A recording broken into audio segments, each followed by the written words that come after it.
الحمدللہ والصلاة والسلام علی رسول اللہ وعلی آلہ وصحبہ وموالہ۔ محترم بھائیو، السلام علیکم ورحمۃ اللہ وبرکاتہ۔ سورہ البقرہ کی تفسیر جاری ہے اور آج ہم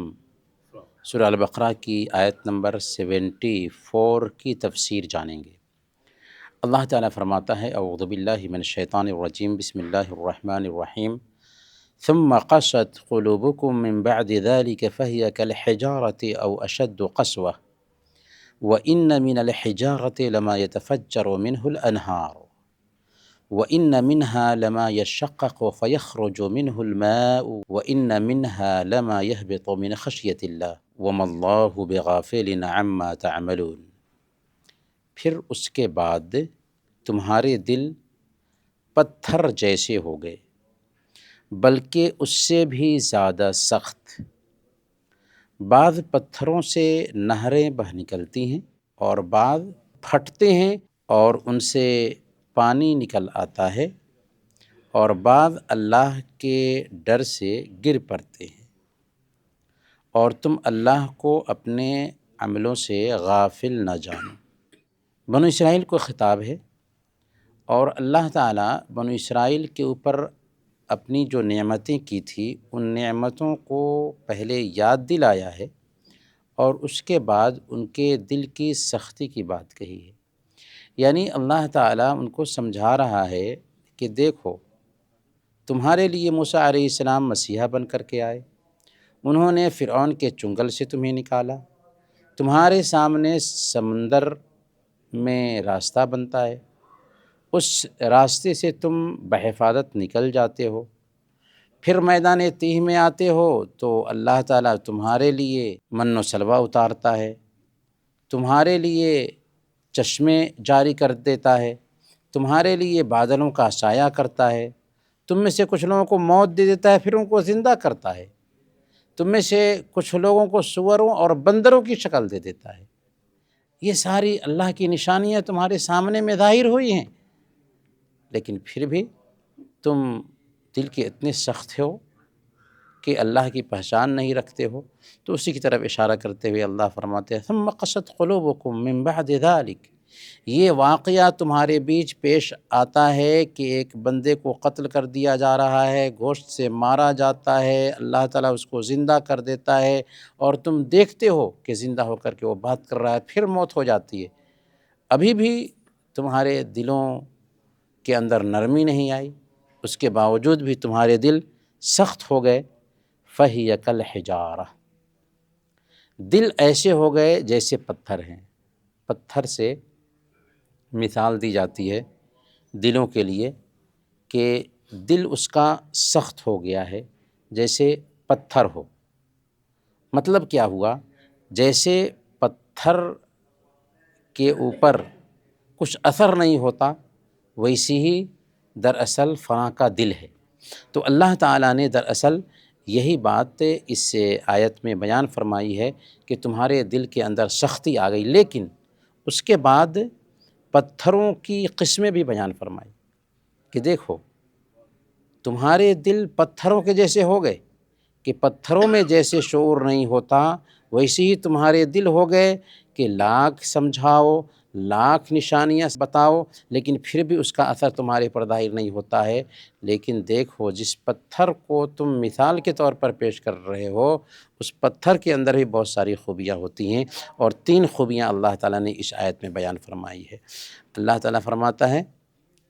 فَهِيَ كَالْحِجَارَةِ أَوْ أَشَدُّ قَسْوَةً، تمہارے دل پتھر کے جیسے ہو گئے یا پتھر سے بھی زیادہ سخت ہو گئے۔ وَإِنَّ مِنَ الْحِجَارَةِ لَمَا يَتَفَجَّرُ مِنْهُ الْأَنْهَارُ، لیکن یاد رکھو کہ پتھروں میں سے کچھ پتھر ایسے ہوتے ہیں جس سے نہریں جاری ہوتی ہیں، ہوتا ہے یا نہیں؟ پہاڑوں سے نہریں بہہ رہی ہوتی ہیں، پتھر سے پانی نکل رہا ہوتا ہے۔ تو پتھروں میں سے کچھ پتھر ایسے ہوتے ہیں کہ جن سے نہریں بہہ رہی ہوتی ہیں اور جن سے بہت ساری مخلوق کا فائدہ ہوتا ہے۔ پہاڑوں میں بسنے والی مخلوق کے لیے جو نہر بہہ رہی ہوتی ہے پہاڑوں میں، ان سے فائدہ ہوتا ہے۔ وَإِنَّ مِنْهَا لَمَا يَشَقَّقُ فَيَخْرُجُ مِنْهُ الْمَاءُ، پتھروں کی ایک دوسری شکل ایسے پتھروں کی بھی ہوتی ہے کہ جو پھٹتے ہیں اور ان سے پانی نکلتا ہے، دیکھا ہے نا پتھروں سے پانی بہتے ہوئے، تو پتھروں سے پانی بھی بہتا ہے اور اس پانی کا بھی فائدہ ہوتا ہے کہ کچھ مخلوق کا گزارا ہو رہا ہوتا ہے اس پانی سے، تو اللہ تعالیٰ وہاں پر پانی اس لیے جاری کیا ہے کہ کچھ مخلوق کے وہ پانی کام آ سکے۔ پتھروں کی ایک تیسری قسم ہوتی ہے وَإِنَّ مِنْهَا لَمَا يَهْبِطُ مِنْ خَشْيَةِ اللَّهِ، کچھ پتھر ایسے ہوتے ہیں جو اللہ کے ڈر سے گر جاتے ہیں، گویا کہ پتھروں کے اندر بھی اللہ چاہتا ہے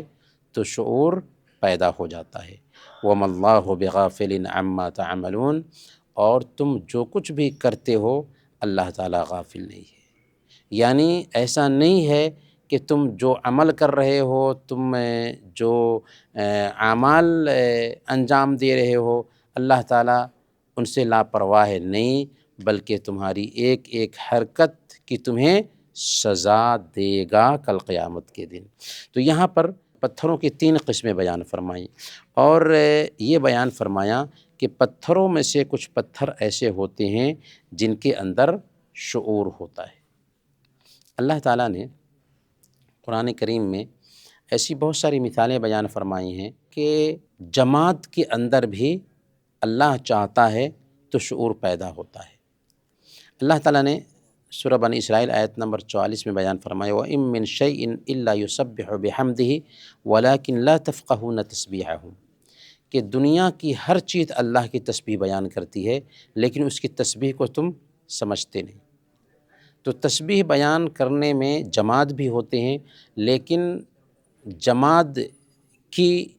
ہم تسبیح کو سمجھ نہیں سکتے، یہاں تک کہ پرندے بھی ہوتے ہیں جو اللہ کی تسبیح بیان کرتے ہیں لیکن اس کی تسبیح کو ہم سمجھ نہیں سکتے ہیں۔ اللہ تعالیٰ دوسری جگہ بیان فرماتا ہے إِنَّا عَرَضْنَا الْأَمَانَةَ عَلَى السَّمَاوَاتِ وَالْأَرْضِ وَالْجِبَالِ، میں نے اس امانت کو آسمان، زمین اور پہاڑوں پر پیش کیا، فَأَبَيْنَ أَن يَحْمِلْنَهَا، تو آسمان نے، زمین نے اور پہاڑوں نے اس امانت کو اپنانے سے انکار کر دیا، وَأَشْفَقْنَ مِنْهَا، اور اس سے ڈر گئے، کون؟ زمین ڈر گئی، آسمان ڈر گئے، پہاڑ ڈر گئے کہ اسلام کی یہ جو امانت ہے اس امانت کو ہم کیسے اٹھائیں، وَحَمَلَهَا الْإِنسان، اور انسان نے اسے اٹھا لیا۔ اللہ تعالیٰ سورہ الحشر آیت نمبر 21 میں بیان فرماتا ہے لَوْ أَنزَلْنَا هَذَا الْقُرْآنَ عَلَى جَبَلٍ، اگر میں نے اس قرآن کو پہاڑ پر اتارا ہوتا تو پہاڑ کی کیا حالت ہوتی؟ لَرَأَيْتَهُ خَاشِعًا مُتَصَدِّعًا مِنْ خَشْيَةِ اللَّهِ، تو تم دیکھتے کہ پہاڑ اللہ کے ڈر سے ٹکڑے ٹکڑے ہو جاتا، پہاڑ اللہ کے ڈر سے ٹکڑے ٹکڑے ہو جاتا۔ اسی طریقے سے اللہ تعالیٰ بیان فرما رہا ہے حامیم السجدہ آیت نمبر 21 میں وَقَالُوا لِجُلُودِهِمْ لِمَ شَهِدتُّمْ عَلَيْنَا، کل قیامت کے دن ایک بندے کی زبان پہ مہر ڈال دیا جائے گا اور اس کے اعضاء و جوارح کو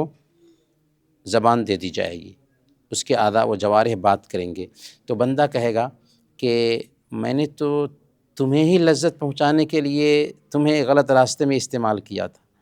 تو پھر تم ہمارے خلاف کیوں گواہی بن گئے اللہ کے پاس؟ ہاتھ بات کرے گا، پیر بات کرے گا، آنکھ بات کرے گی، کان بات کریں گے، سارے اعضاء بات کریں گے، وہ اعضاء کیا کہیں گے؟ قالوا انطقنا اللہ الذی انطق کل شیء، اللہ تعالیٰ نے ہمیں زبان دی ہے جس نے ہر چیز کو زبان دی ہے۔ تو گویا کہ یہاں پر اعضاء و جوارح کو بھی زبان مل رہی ہے، تو اللہ چاہتا ہے تو جیسے آج زبان بات کر رہی ہے دوسرے اعضاء بھی بات کریں گے۔ اسی طریقے سے اللہ کے نبی صلی اللہ علیہ وسلم صحیح بخاری کی روایت کے مطابق بیان فرماتے ہیں احد جبل یحبنا ونحبه، احد پہاڑ ایک ایسا پہاڑ ہے کہ وہ ہم سے محبت کرتا ہے اور ہم اس سے محبت کرتے ہیں۔ اسی طریقے سے اللہ کے نبی صلی اللہ علیہ وسلم مسند احمد کی روایت ہے بیان فرماتے ہیں کہ مکہ میں ایک پتھر کو میں جانتا ہوں جو بعثت سے پہلے مجھے سلام کرتا تھا۔ تو ان نصوص سے پتہ یہ چلتا ہے کہ بعض جماعت کے اندر بھی شعور ہوتا ہے اور خاص طور پر اللہ چاہتا ہے تو ان کے اندر شعور پیدا ہو جاتا ہے۔ وصلی اللہ علی نبینا محمد وعلی آلہ وصحبہ۔